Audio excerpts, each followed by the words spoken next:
ओम शांति। ओम शांति। आज की तारीख है 26 मई 2026। साकार महावाक्य। बाबा कहते, मीठे बच्चे सदा इसी खुशी में रहो कि स्वयं भगवान हमें टीचर बनकर पढ़ाते हैं।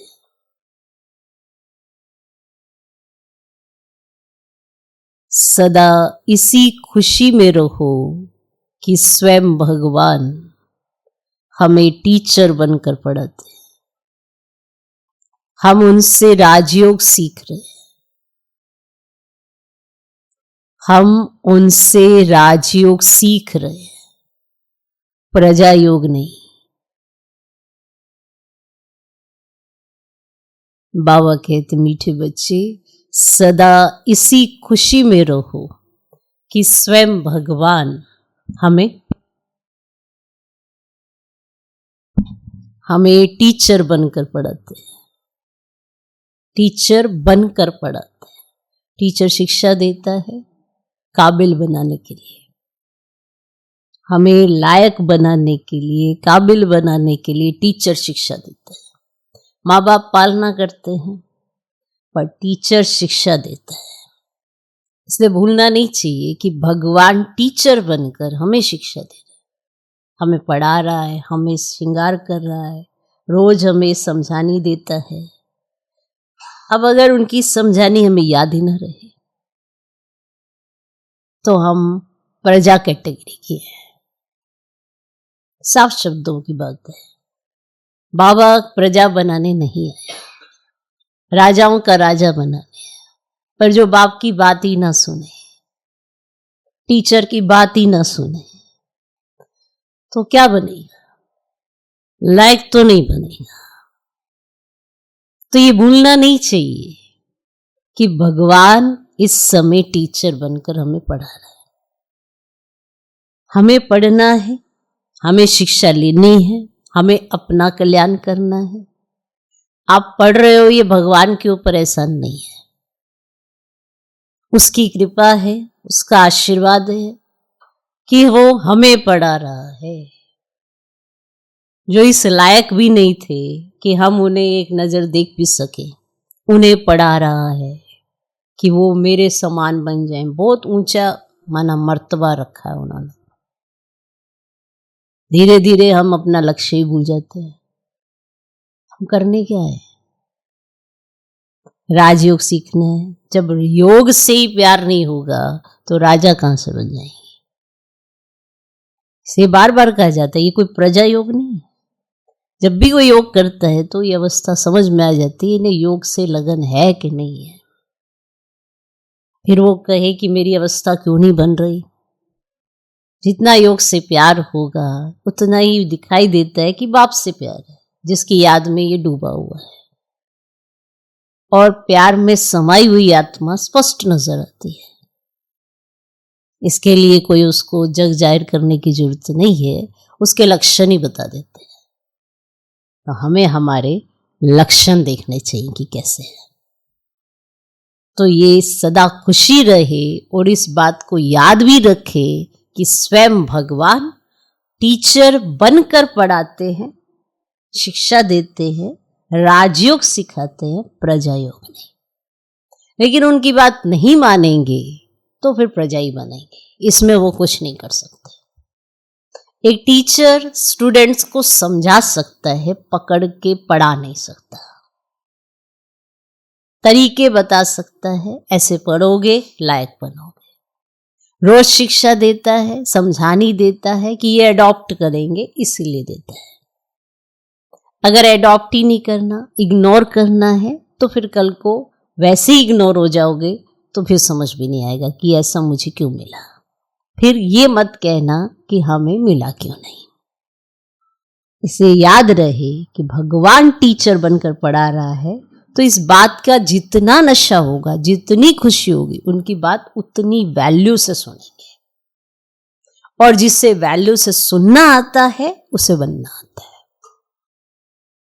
जिसे वैल्यू रहती है, क्योंकि इसके बाद तो आपको समय नहीं मिलता, तो जब सुनने का समय है तो सुनना सीखो, तो प्रैक्टिकल सारे दिन में कर पाएंगे, वरना कर नहीं सकते। आज का प्रश्न, इस पढ़ाई की खूबी कौन सी है? तुम्हें कब तक पुरुषार्थ करना है? इस पढ़ाई की खूबी कौन सी है? तुम्हें कब तक पुरुषार्थ करना है? उत्तर, ये पढ़ाई जो बहुत समय से करते आ रहे हैं उनसे नए बच्चे तीखे चले जाते हैं। ये भी खूबी है। माना जो बहुत समय से पढ़ते आ रहे हैं उनसे नए बच्चे जो आते हैं वो तीखे चले जाते हैं। ये भी इस पढ़ाई की खूबी है। जो 3 मास के तीखी बुद्धि वाले, माना तीव्र पुरुषार्थी नए बच्चे पुरानों से भी आगे जा सकते हैं। पुराने चलते चलते ये बात भूल जाते हैं हम करने क्या है। नए बात ये याद रखते हैं कि हमारे पास समय कम है और वो हर बात की वैल्यू रखते हैं। इसीलिए 3 मास का बच्चा भी तीव्र गति से आगे बढ़ सकता है। उसे ये याद रहता है मेरे पास समय कम है, तो वो हर बात को इंपॉर्टेंस देता है। पुराने हर बात को कई बार इग्नोर करने लग जाते हैं। इसीलिए नए पुरानों से तीखे चले जाते हैं। तुम्हें पुरुषार्थ तब तक करना है जब तक पूरे पास ना हो।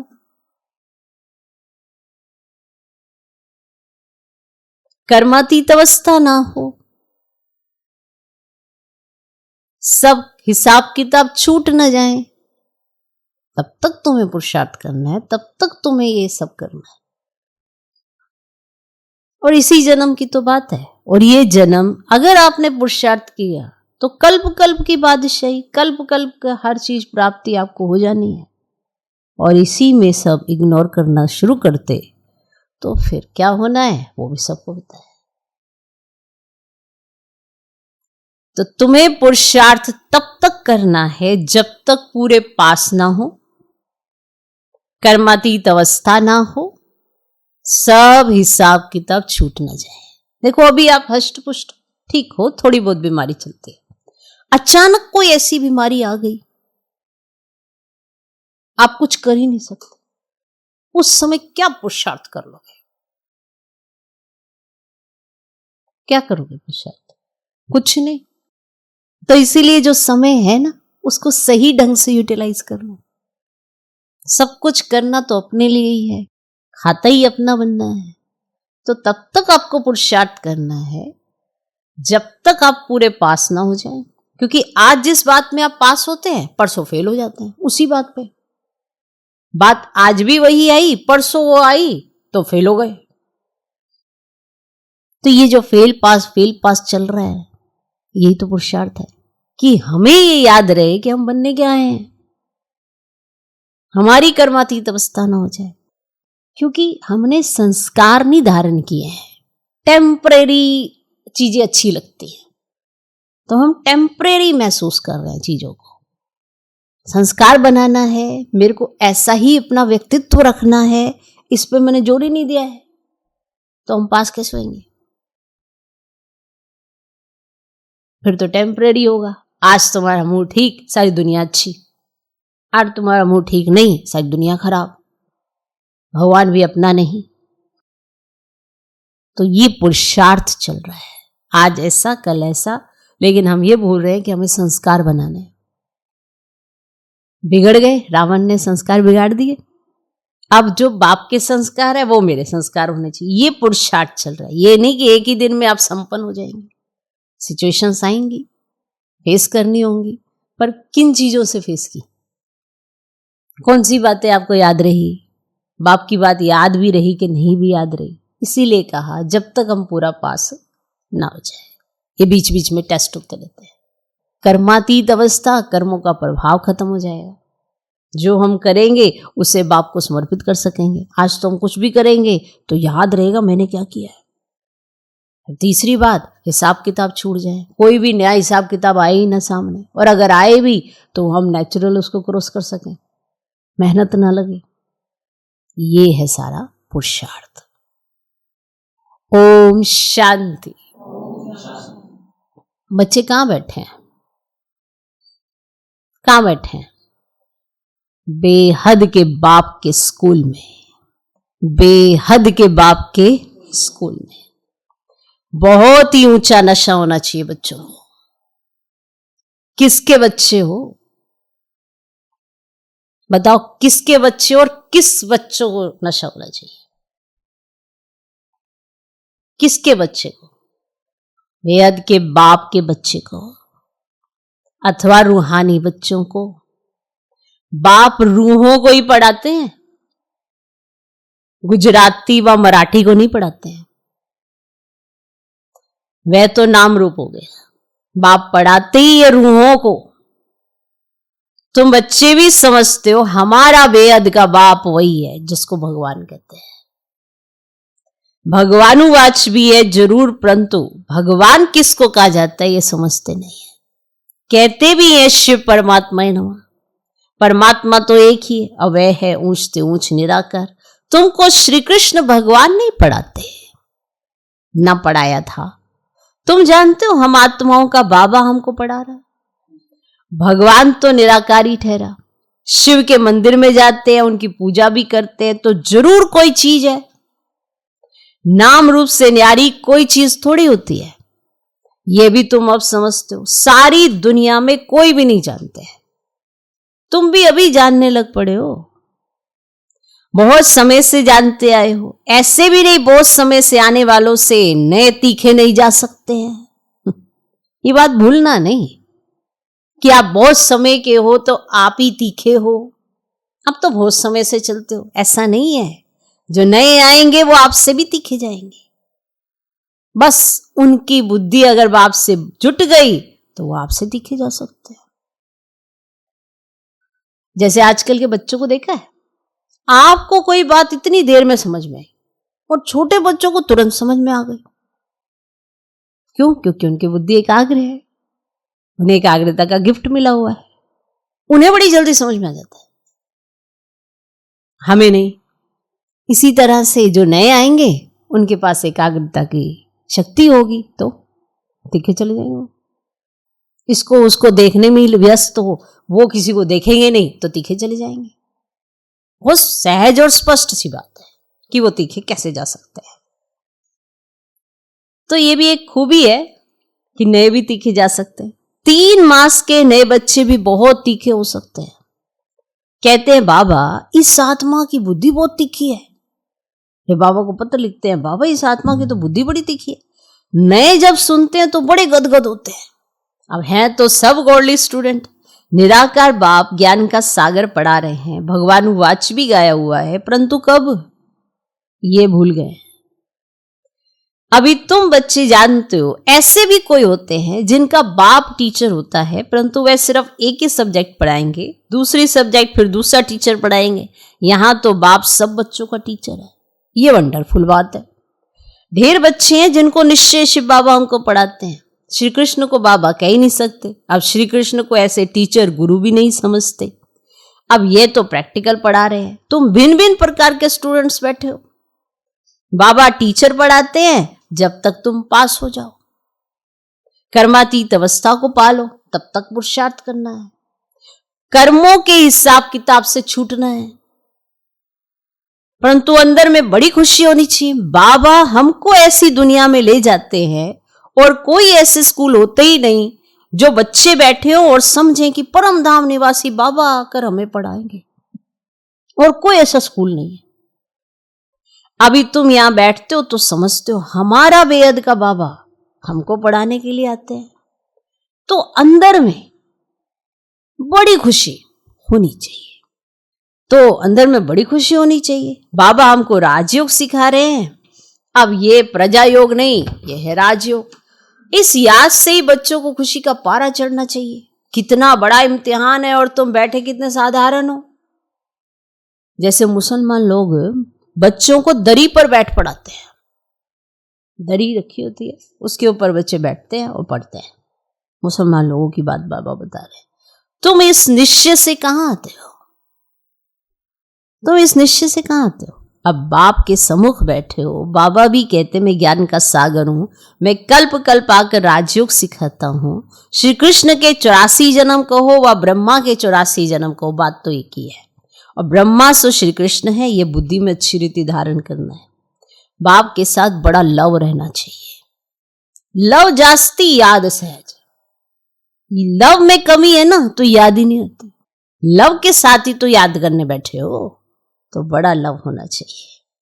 हम आत्माएं उस बाप के बच्चे हैं। परम पिता परमात्मा आकर हमको पढ़ाते हैं। श्री कृष्ण तो हो ना सके, ऐसे थोड़ी श्री कृष्ण ने पढ़ाया होगा, ताज आदि उतार कर आया होगा कि अभी मैं पढ़ाने जा रहा हूं तो चलो ताज उतार देता हूं, साधारण जाना है।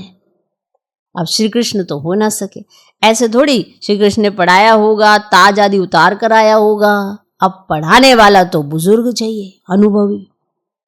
अब कहते भी है ना, तो बाप कहते हैं मैंने बुजुर्ग तन लिया, यह फिक्स है, यह फिक्स है। शिव बाबा ब्रह्मा द्वारा ही पढ़ाते हैं और कहते भी हैं बरोबर परम पिता परमात्मा ब्रह्मा द्वारा स्थापना करते हैं। अब ब्रह्मा कहाँ से आया यह समझते ही नहीं। बाप बैठ घड़ी घड़ी बच्चों को सुजाग करते हैं। अब तुम सम्मुख बैठे हो, समझते हो कि मैं तुम्हारा रूहानी बाप हूं, मुझे जानते हो ना। गाते भी हैं परम पिता परमात्मा ज्ञान के सागर हैं, पतित पावन दुख हरता सुख करता है। अब श्री कृष्ण के लिए कभी नहीं कहेंगे। सबको इकट्ठा तो पढ़ा नहीं सकते। मधुबन में मुरली चलती है, वह फिर सब सेंटर्स पर जाती है।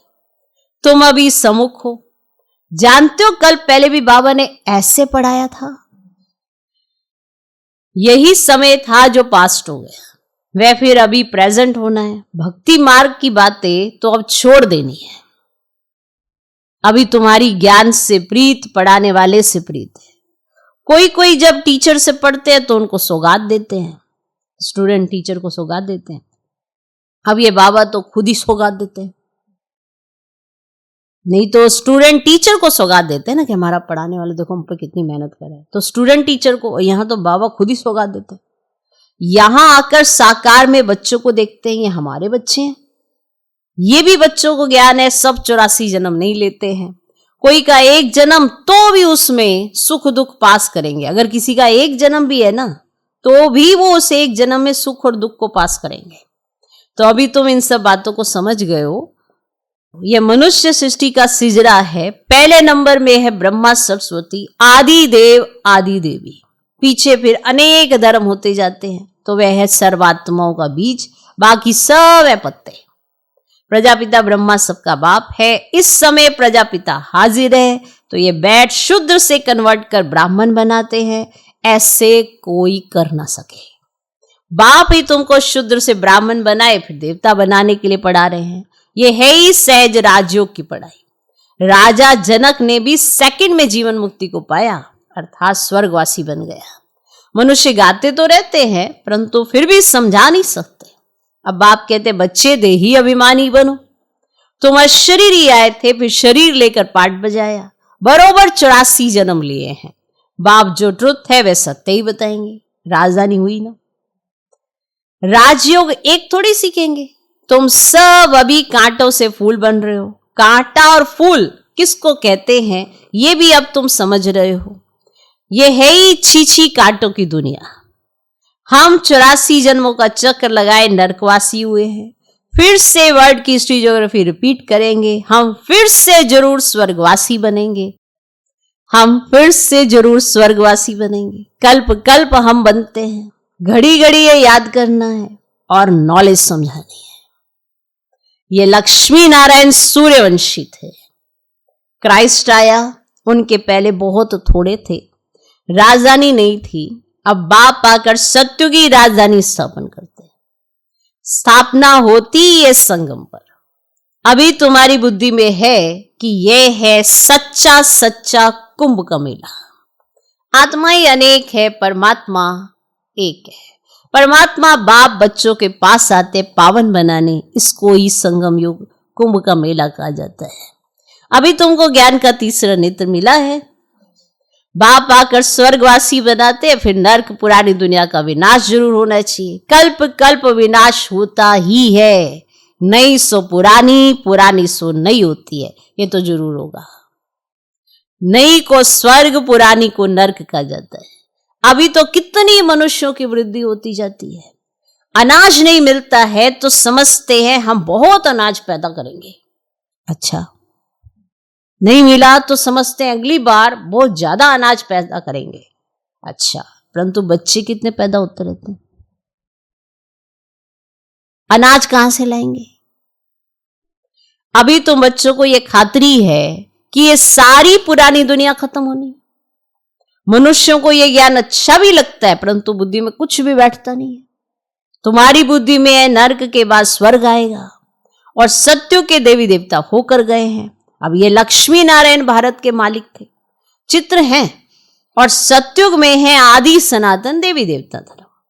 अभी अपने को देवता धर्म के कहलाते नहीं हैं, उसके बदले हिंदू कह देते हैं।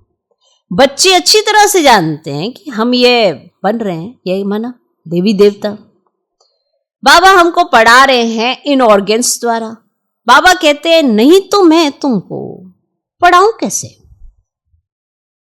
अब मैं ऐसे भी पढ़ा तो तब भी तुम नहीं सुन पाते। अब सोचो, अगर मैं इस तन से नहीं पढ़ाता तो तुम कैसे सुनते।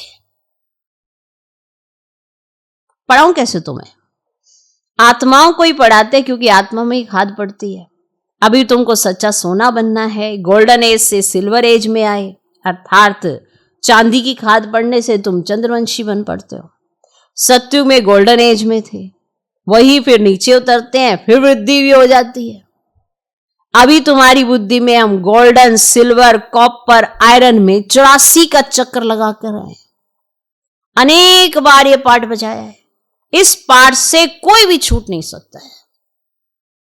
वो कहते हैं हमको मोक्ष चाहिए, लेकिन वास्तव में तंग तो तुमको होना चाहिए।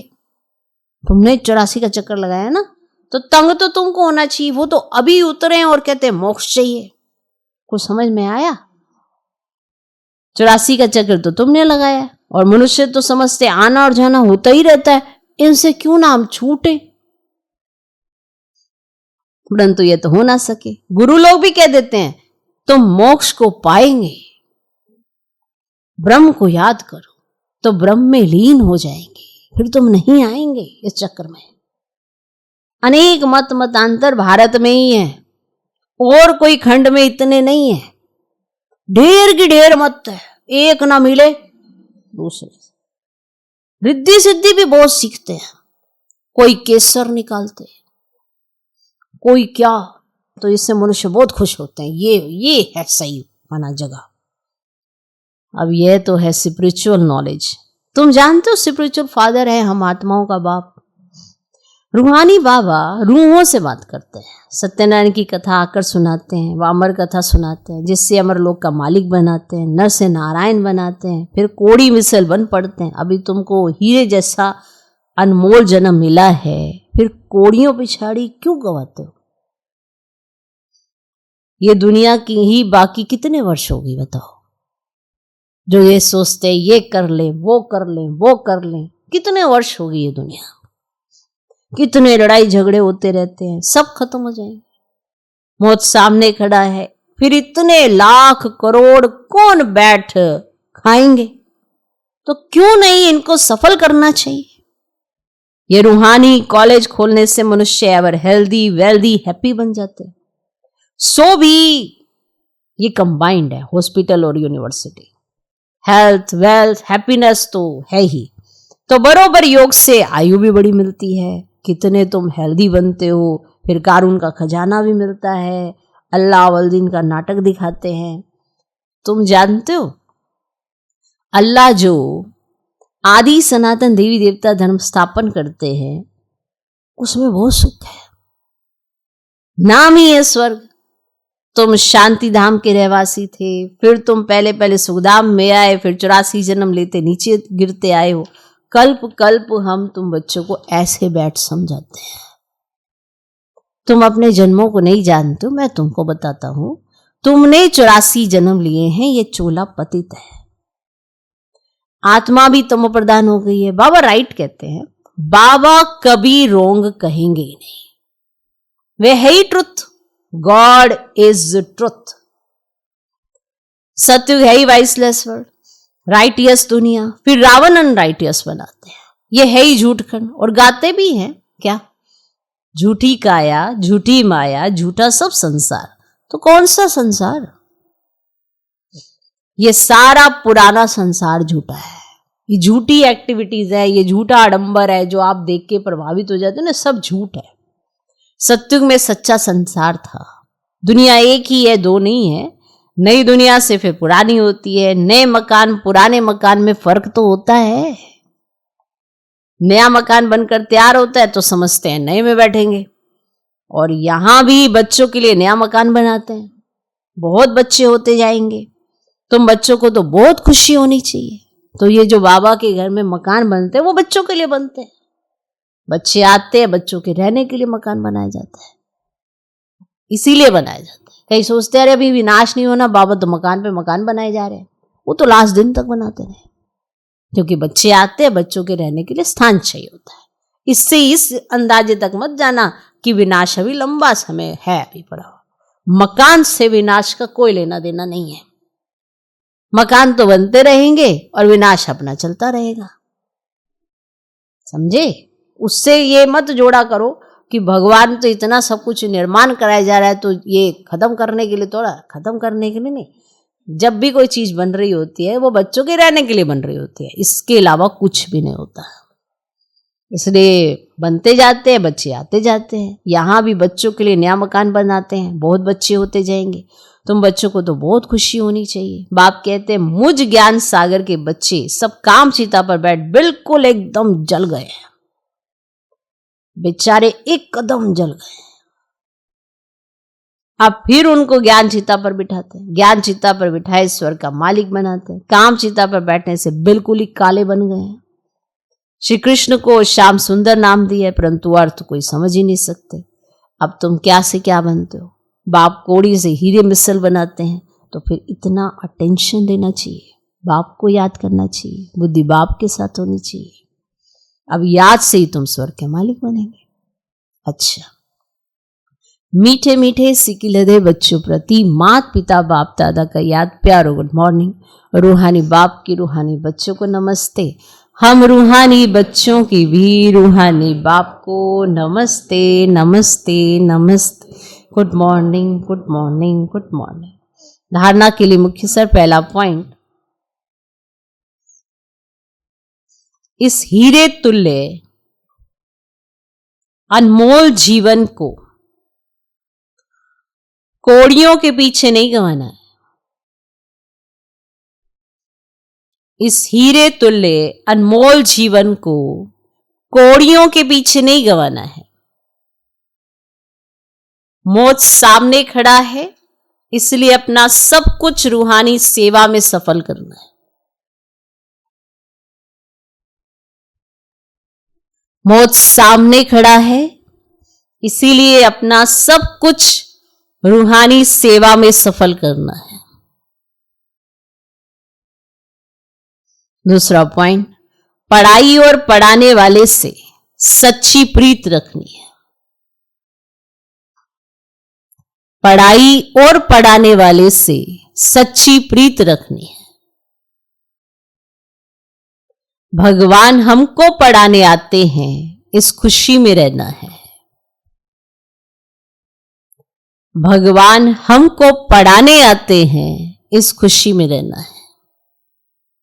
पढ़ाई और पढ़ाने वाले से सच्ची प्रीत रखनी है। पढ़ाई से प्रीत और पढ़ाने वाले से प्रीत, वो भी सच्ची प्रीत, दिखावे की नहीं। भगवान हमको पढ़ाने आते हैं, इस खुशी में रहना है। सारा दिन यही सोचो भगवान पढ़ाने आते हैं, सुबह भगवान ने आना है, पढ़ाने आना है, अपने आप न चढ़ने लगेगा। भगवान हमारे सम्मुख आते हैं, मुझसे मिलने आते हैं। ये तो रोज अपने आप को दोहराना पड़ता है, इसलिए अमृत वेले उठते पूछना होता है अपने आप से, कौन मिला, किसको मिला। आज का वरदान, कैचिंग पावर द्वारा अपने असली संस्कारों को कैच कर उनका स्वरूप बनने वाले शक्तिशाली भव। कैचिंग पावर द्वारा अपने असली संस्कारों को कैच कर उनका स्वरूप बनने वाले शक्तिशाली हो।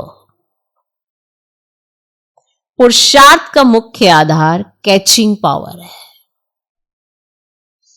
जैसे साइंसदान बहुत पहले के साउंड को कैच करते हैं, ऐसे आप साइलेंस की शक्ति से अपने आदि दैवी संस्कार कैच करो।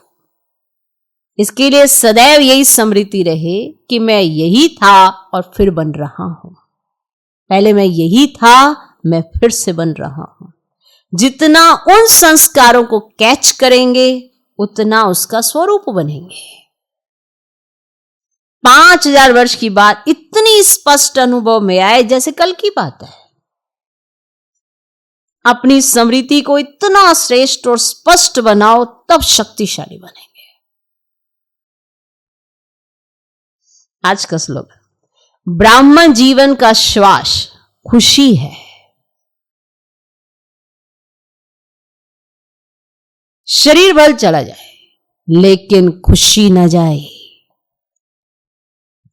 ब्राह्मण जीवन का श्वास खुशी है। शरीर भल चला जाए लेकिन खुशी न जाए। यह व्यक्ति सारे सदाचल अडोल एक रस स्थिति का अनुभव करो। एक धक से सौदा करने वाले, एक के होने कारण सदा एक रस रहते हैं।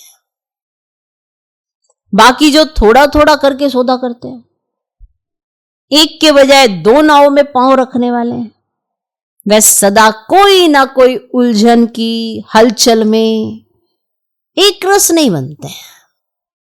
इसलिए सौदा करना है तो सेकंड में करो, दिल के टुकड़े टुकड़े नहीं करो।